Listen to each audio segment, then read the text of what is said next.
Hello, everyone, and welcome to another episode of the FamVestor podcast. I'm your host, Sunny Burns. And I'm your co-host, Sunmarie Burns. So today we are talking all about nature. Specifically, we want to share about MicroAdventures. I think I've touched on them before on the show, but kind of go into a little more detail about them. Going on a MicroAdventure this coming Monday night should be a lot of fun. And anyway, we just wanted to discuss nature, and I don't know. We did our first hike with our little Kaylee. It was her first hike out into nature. Right. It's probably just like a 2-mile hike. It was up a pretty steep, sheer cliff in Harriman State Park, New York. Great place. You know, there's very little regulation. You can just go camping there anytime you want. You don't have to reserve or say anything. You just go out. You can build a fire, have a cookout, and a good time. So that's what we did. You know, we didn't camp overnight just because she's still only 4 weeks old. But we went up there, hiked up the mountain. The boys had a great time. Right. Literally, it's probably like a 45 or 50 degree angle. We went up this cliff face. And if you were skiing, it would probably be a double black diamond. Yeah. Anyway, it was good. The weather, we had 60-degree weather right now. It's February, but still we had to get out there. That's what got us out. The weather, the sunshine. It was beautiful. Yeah, and then we built as big a fire as we could. Boys had a lot of fun gathering the firewood, sleeping on moss beds, and we actually went to Costco and bought this like taco pre-cooked mix, and we just packed into Tupperwares and we brought it up there, and I brought a little tiny cast iron skillet. We got that going, heated up the chicken. It was good. Yeah. Heated the tortillas on some hot stones, and then put it all together. The boys enjoyed themselves. That was a pretty decent meal. It was. Speaking. I was enjoying it very much. Yeah, we probably spent 5 hours in the woods, had a good time. The boys just running around like crazy, burning off their energy, and instead of tearing apart our house as normally is done, they teared apart the woods and just enjoyed themselves. Yeah, it's so interesting to observe how nature is calming for kids, actually, especially our boys. You know, in the house, they have all this bottled up energy that's not productive. It's destructive, actually, and it gets on our nerves sometimes when they're, tearing apart the couch and so forth. But when you get them out in nature, all of a sudden they become so productive. They start making things creatively. Their imagination's going. Like you mentioned, Valen made a moss bed and patted it down really good. And everyone had to lay down on it to feel how comfortable it was. Try his moss bed, and they just had he keeps building these like little 3-stick teepees everywhere too. Yeah. You said he was planting trees. You took him out on another hike today or yesterday. Yeah, he was planting trees, taking sticks and sticking them in the ground and surrounding them with rocks and saying he's planting trees. I think he needs to learn a little bit about biology, but it was fun to watch him doing it. Yeah. Anyway, so on this episode, we're focusing on nature. We're talking about different adventures.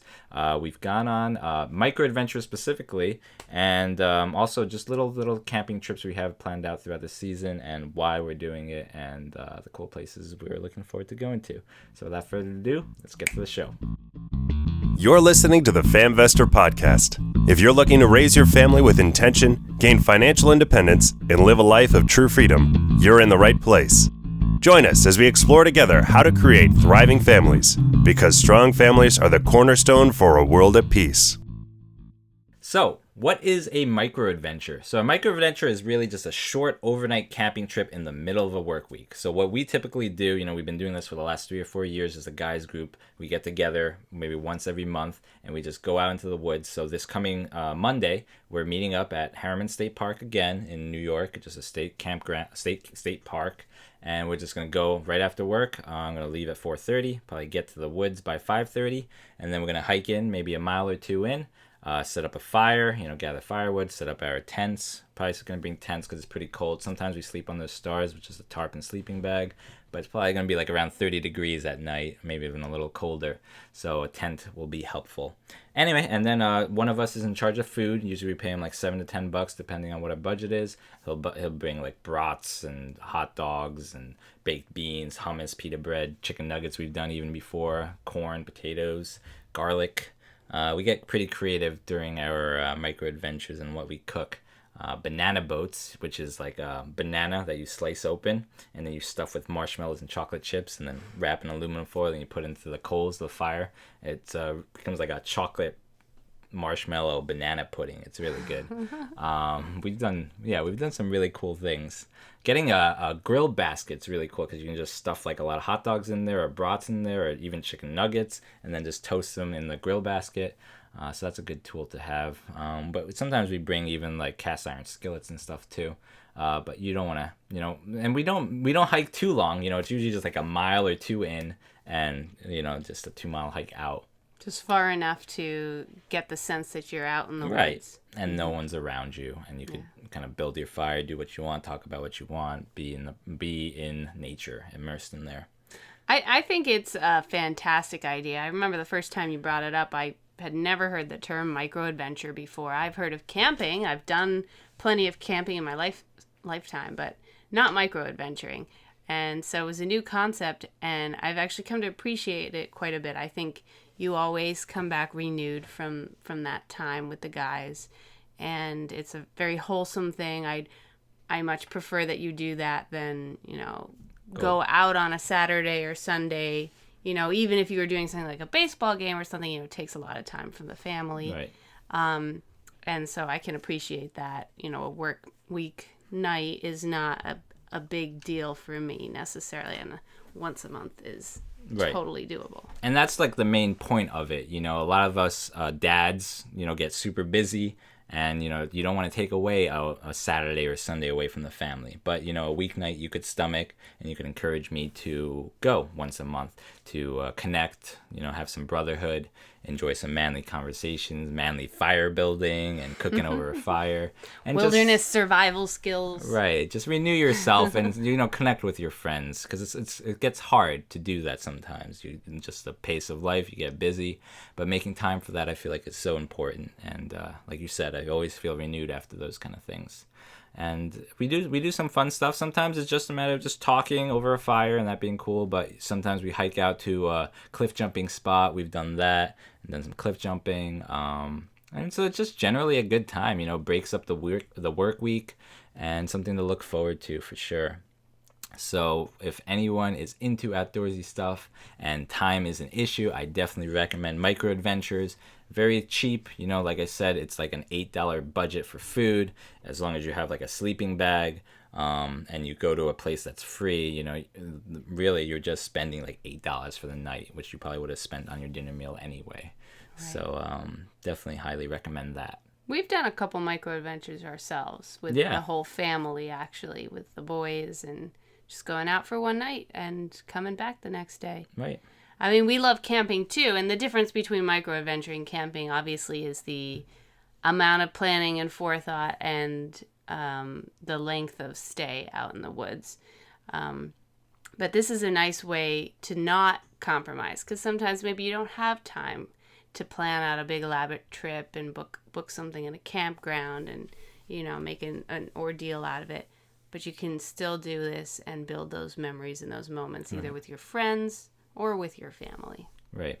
And this year and last year, I've wanted to pay more attention. The boys are turning 5 and, Alvin just turned 3 and, they're wild, they're rambunctious and we just see, it's so important to have them out in nature. So more and more I'm trying to, like this year, we probably have like 5 camping trips already booked throughout like spring, summertime, where we're going to take the boys out and just short trips, nothing huge, not like week-long, 2-week-long, road trips around the country or anything, but just little short, smaller adventures where the boys can kind of enjoy themselves. We can go out, refresh each other as a family, disconnect from technology and all the little responsibilities we have to really just focus being out in nature and enjoying each other's company and enjoying the renewal that comes with immersing yourself in nature.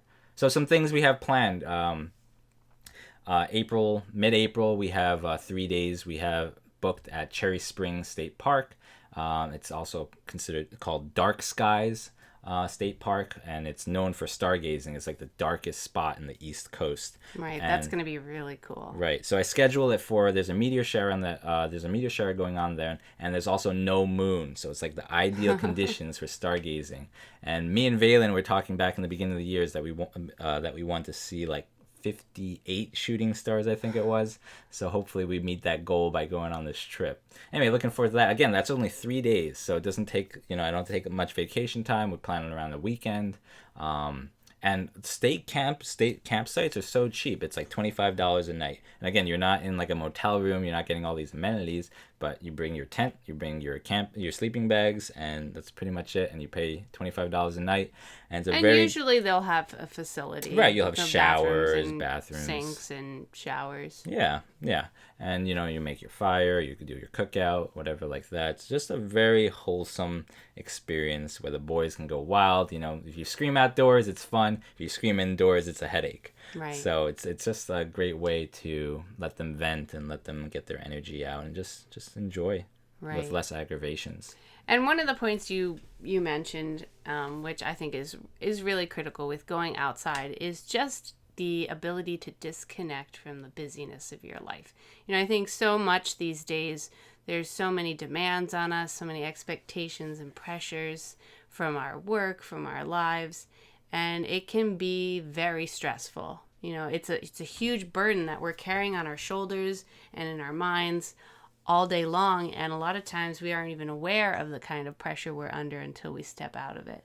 And by going out into nature, you're physically removing yourself from that daily grind that you're always reminded of in your home or in your workspace or in your neighborhood. When you step out of that, you go out to nature, you get reminded of the important things in life. Right. You definitely do. It's really transformative, and you gotta just experience it to really know it. That's kind of like that John Muir quote, right? What's that quote? Yeah, we just read that was thousands of tired, nerve-shaken, over-civilized people are beginning to find out that going to the mountains is going home, that wildness is a necessity. And yeah, I really believe that. I feel like so many of us, especially around where we live in like the metropolitan New York City area, we're just used to these, cookie cutter homes where you have these 4 walls, you watch your Netflix, and it's just a very sterile environment where there's nothing changing. It's always the same, and you get into this rut of living your life. But I feel like once you go into nature, everything's changing. You go one day, it's completely different than the next. Maybe the pond is frozen and you can go ice skating on the lake, or or you see wildlife run by, or the leaves have changed, flowers are blooming. It's always different. Anywhere you turn, there's some kind of excitement, there's some kind of thing to engage with. Especially you see that in the kids, just finding the moss patch, finding these sticks that can fold together neatly, building a fire. There's always something to do, and something to discover. So just the endless variety and the endless variables of nature, I think, make it so awesome. Another fun side effect is that a lot of times these camping places are out in the woods somewhere, in the forest, the state forest, where there isn't good cell reception. So you are forced to not keep referring to your cell phone throughout your time together with your loved ones. And I know that's something at home, even when we try to be offering quality time with our kids, so many times, you're glancing off at the phone. Right. You're glancing off your phone. And your kids are seeing that. They're seeing a parent who is distracted. Even if they're trying to be present, there's this distraction. Or all of a sudden, you're fully tuned in to a board game you're playing with your kids, and then you get a message ping on your phone, and then all of a sudden, everything else stops so that you can go and check what that is, and it might even derail the whole evening if it's something important. And so the ability of having that removed really does allow you to show your kids that, hey, I am here for you with 100% of my attention, and we are going to make this a memory to last. Yeah. One recommendation we have actually that we've been kind of doing some days, we haven't been as good as we'd like, but we've been actually taking blackout days where we turn off our Wi-Fi at least on our phone, we disable Wi-Fi and we disable cellular data. So text and phone calls can still come in. If there's an emergency, someone can always call you. But you don't have those pings. You don't have those distractions. Your internet's not working essentially on your phone to distract you. So that's a tip I'd recommend others try out. Can be hard, but again, it can. It really shows you how much we rely on phones these days. Yeah. But you can get through the day without it. You don't need it. I remember when phones weren't around. And our days always seem to be better when we're intentional about, okay, this is going to be a day where we connect, where we're not going to be distracted. It's true. We have a better time out of it. We feel more peaceful through it, and also the children just respond to it a lot better. It's very interesting to note that. Yeah. So anyway, some more ideas of adventures. So later on in June, we're planning to do a crabbing adventure, probably going to South Jersey. And, it's crabbing season, I think, from June to October. So we're probably going to go like mid-June or July to South Jersey and do some crabbing with the kids. So looking forward to that. And then later on in June, we actually signed up for Camp FI, Camp Financial Independence. They're all over the country for those into the FI movement. And we're going to Spring Grove, Pennsylvania, or is it Spring Grove, Virginia? Sorry, Spring Grove, Virginia, and just camping out there. It's pretty low cost event where a lot of people from the FI community are getting together and just talk financial independence and things like that, bringing their kids, hopefully. Hopefully we're not the only ones bringing our kids. Perfect blend of financial independent thinkers who like the outdoors. Right, yeah, so I'm excited to meet those people. And then I signed up for a triathlon in August, and we're making that into like a family trip where we're staying at Robert Treman State Park. That place looks really cool. It's like, I haven't been there, but we've gone to Watkins Glen, which is around that area. Really recommend Watkins Glen. It's about Finger Lakes, New York. Yeah, it's about a 4-hour drive from New York City, but definitely worth it if you have like 2 or 3 days. It's a cool spot. Yeah, and again, $25 a night, and you have access to this awesome, I don't even know what to call it. It's like a gorge. A gorge, and you see like these crazy waterfalls and water running through these caverns. It's like I don't know, shale caverns that cascade through this valley, and it's really beautiful. It's so cool. And the state park itself, we've camped at. It's really nice. They have an awesome pool, great diving board, lots of cool stuff around that area. Yeah. So definitely recommend that. They even have a racetrack. I think you can take your car out there or something. I don't know. If you have a Porsche, you can go and... Anyway, there's a lot of cool stuff to do. Definitely check that out. We're checking out a different state park in the area, Robert Treman. They also have a cool waterfall that you can kind of stand on and jump off of. And it's like a dome-shaped and water's going everywhere. It just looks so cool. I had to book it. And then we're staying right where the triathlon actually is in Togonock State Falls. And that place looks pretty cool, too. Yeah, so anyway, really excited about that. I also trying to gather a group of dads. I think I have like 4 who are into the idea in late August, going on a dad-child kayak overnight camping trip down the Delaware Water Gap. So I bought this inflatable kayak during Cyber Monday off Amazon for $50. It's a 2-person Intex Challenger kayak. They're like super well rated, and basically you blow it up in like 10 minutes. We did it in Florida. We actually had all 4, or in the womb 5 of us in this one kayak, because it's a double kayak, and you had Alvin in your lap, I had Valen, and we were just kayaking. We saw a manatee. Well, I did anyway. You guys didn't. One of the natural springs in Florida. Right. So just to test it out. But looking forward to doing kayak camping with Valen later on, and with a bunch of other dads and kids later on this summer.